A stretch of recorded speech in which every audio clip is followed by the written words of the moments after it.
बाप का, दादा का, भाई का, सबका बदला लेकर तेरा फैजल। सच मानिए, अगर इस फिल्म को नहीं देखे या इस डायलॉग पर नहीं ध्यान दिए हो तो विश्वास मानिए अब भारतीय सिनेमा विशेषकर बॉलीवुड के बारे में कुछ भी नहीं जानते हो। ऐसा हम नहीं कहते, अपितु बड़े बड़े क्रिटिक, बुद्धिजीवी गण और सेलिब्रिटी लोगन का कहना है, जिनके लिए यही व्यक्ति अभिनय के क्षेत्र में सर्वशक्तिशाली इकलौते भगवान है। लेकिन जो दिखता है जरूरी नहीं वही हो। नमस्कार, स्वागत है आपका TFI पर, जो है देश का सबसे विश्वसनीय ऑल्टरनेट न्यूज मीडिया पोर्टल, और मैं अनिमेश पांडे आपको अवगत कराऊंगा उस अभिनेता से जिसकी जय तो सब करते हैं, परंतु क्या वे वास्तव में उस प्रशंसा के योग्य हैं जितना उन पर बुद्धिजीवियों से लेकर विश्लेषकों यानी क्रिटिक्स ने लुटाया है। हम बात कर रहे हैं नवाजुद्दीन सिद्दीकी की, जिनके चर्चे तो खूब होते हैं, परंतु क्या वे वास्तव में उतने योग्य हैं या नहीं, आज चर्चा उसी पर होगी। तो अविलंब आरंभ करते हैं। स्ट्रगल की एक नई परिभाषा गढ़ने वाले नवाजुद्दीन सिद्दीकी का जन्म मुजफ्फरनगर जिले में आज ही के दिन 19 मई 1974 को हुआ था। ये एक मुसलमान जमींदार परिवार से संबंध रखते हैं और इन्होंने प्रारंभिक शिक्षा उत्तराखंड में प्राप्त की, लेकिन बड़ौदा में जब केमिस्ट की नौकरी इन्हें रास नहीं आई तो दिल्ली में नौकरी के लिए आए और यहीं पर वे नेशनल स्कूल ऑफ ड्रामा से जुड़ गए, जहां से फिर जनाब ने पीछे मुड़कर नहीं देखा। इसके बाद की कथा बताने की आवश्यकता नहीं है, क्योंकि इसके बाद की कथा मीडिया और बुद्धिजीवियों ने इतना हमारे मस्तिष्क में ठूस दिया है जिसका कोई हिसाब नहीं है। लेकिन हमारा ध्येय नवाजुद्दीन भाई की स्ट्रगल पर ध्यान देना नहीं, बल्कि उनकी एक्टिंग पर है। 1990 के दशक के अंत में छोटे मोटे रोल से प्रारंभ करते हुए इन्होंने काफी लंबे समय तक जो स्ट्रगल किया, उसका सुखद परिणाम 2010 में देखने को मिला, जब पीपली लाइव में इन्हें राकेश नामक पत्रकार की भूमिका निभाने को मिली। इसके बाद तो भाईजान की निकल पड़ी, एक के बाद एक इन्हें प्रोजेक्ट मिलने लगे। छोटे मोटे फिल्म तो ये करते ही रहे, परंतु पहले कहानी, फिर गैंग्स ऑफ वासेपुर और फिर द लंच बॉक्स की अप्रत्याशित सफलता ने नवाजुद्दीन सिद्दीकी को बॉलीवुड के अनकन्वेंशनल सुपरस्टार का दर्जा दे दिया, यानी कि वह जिसे विशेष पैमाने की आवश्यकता नहीं है सफलता के लिए। ये भी ठीक है। फिर क्या था, नवाजुद्दीन सिद्दीकी ने पीछे मुड़कर नहीं देखा।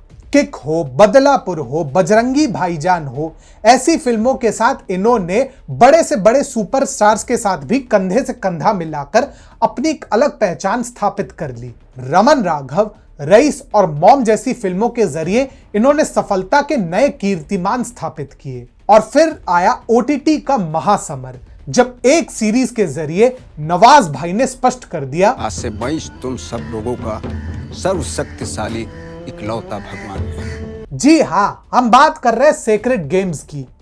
एक ही वेब सीरीज ने नवाजुद्दीन सिद्दीकी को इतनी स्टारडम दी जिससे अच्छे से अच्छा सुपरस्टार भी असहज महसूस करे।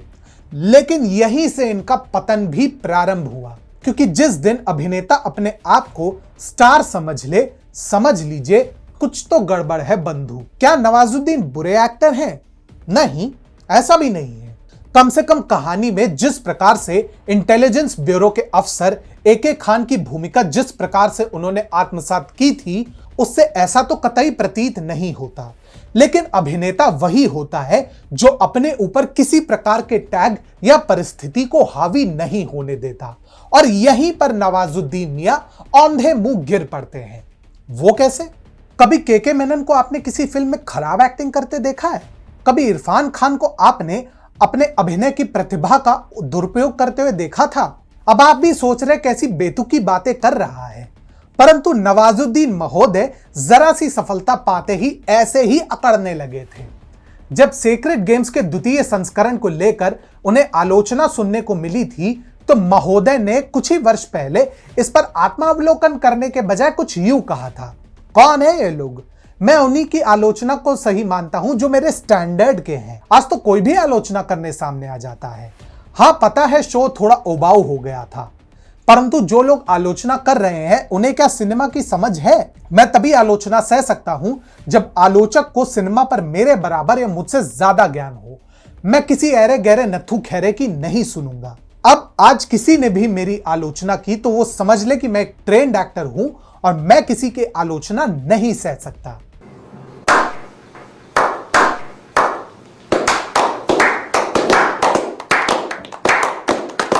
भाई अगर ये टैलेंट है ना तो फिर मैं भी ओलंपिक में 9 सेकंड में 100 मीटर दौड़ सकता हूं। बोलने में क्या जाता है। बात अगर टैलेंट की करें तो अच्छा अभिनेता वो होता है जो अपने अभिनय से सबकी बोलती बंद कर दे, ना कि वो जो अपने अभिनय में ही दबकर रह जाए। और बुरा मत मानिएगा, गैंग्स ऑफ वासेपुर में अगर चिलम फूक कर पड़े रहना और 2-4 लोगों पर दादागिरी करने को अगर टैलेंट कहते हैं तो फिर जेपी भाई कौन से बुरे थे। गैंग्स ऑफ वासेपुर की बात छोड़िए, वहां पर तो मनोज बाजपेयी, पंकज त्रिपाठी, तिग्मांशु धूलिया और यहां तक कि जमील खान और जीशान कादरी जैसे मजे हुए कलाकार थे। नवाजुद्दीन सिद्दीकी तो रमन राघव और बदलापुर में भी धमाकेदार रोल होने के बावजूद कोई खास असर नहीं छोड़ पाए, जब उनसे कहीं अधिक युवा और अनुभव में कहीं ज्यादा पीछे विकी कौशल और वरुण धवन जैसे अभिनेताओं ने बाजी मार ली। जब ये इन अभिनेताओं से नहीं विजयी हो पाए तो ये किस बात के मंझे हुए कलाकार। कहीं ना कहीं मनोज बाजपेयी, के मेनन और इरफान खान जैसे लोग भी सोचते होंगे मैं क्या करूं, फिर जॉब छोड़ दूं? सच कहे तो नवाजुद्दीन वो अभिनेता है जो अयोग्य तो नहीं है, परंतु वे उतने भी चमत्कारी और करिश्माई नहीं है जितना उनके बारे में बताया गया है। योग्य अभिनेताओं की कोई कमी नहीं है, आवश्यकता है तो सही लोगों को पहचानने की, जिसमें हम सदैव चूक जाते हैं। नवाजुद्दीन एक ऐसे ही अभिनेता है जिनके नाम बड़े हैं और दर्शन छोटे।